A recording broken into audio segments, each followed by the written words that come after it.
Malayo pa pero malayo-layo na. Gusto ng Wasserman ang nakikita nila kay Kai. Carl Tamayo gumagawa ng ingay ngayon sa Korea. Yan ang pag-uusapan natin for today's video.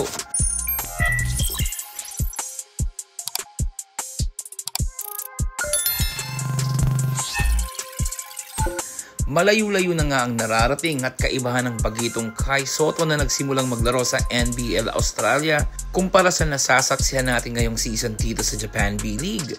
Kung makikita natin yung scale of improvement each year ay sobrang laki na talaga ng ipinagkaiba.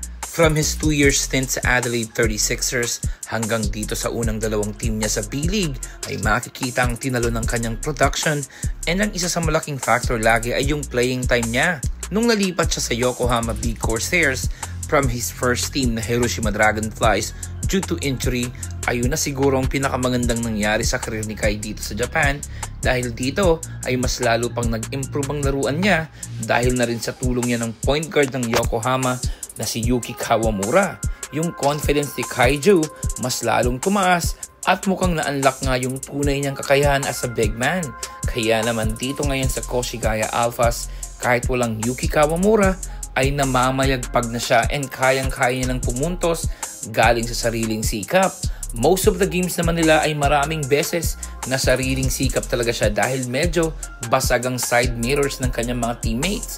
Pero kahit ganoon ay nagagawa niya pa rin mag-average ng double-double ngayon. Kung titingnan ng mga laro niya this season sa Koshigaya, ay may mga games na talagang nag-struggle siya. Pero mas lamang yung game na dominante si Kai. Most of the time, foul trouble ang nagiging pangunahing dahilan, kaya siya nalilimitahan. Pero ang mga numerong ito ay sapat ng matuwa ang kanyang agency na Wasserman sa nakikita nila, dahil ngayon ay mas magiging madali ang trabaho nila na hanapan ito ng team sa NBA. Ito naman talagang main goal at paulit-ulit na sinasabi yun ng kanyang agent. Sa nakikita nila ngayon ay mukhang malapit ng maging realidad ang NBA dream ni Kai Sotto. Samantalang gumagawa naman ng ingay ngayon ang isa pa nating kababayan na si Carl Tamayo sa Liga ng Korea.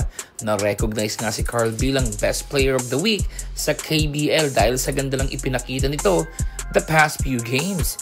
He is now averaging 12.8 points and 5.9 rebounds per game sa 17 games niya sa kanyang mother team na LJ Sakers.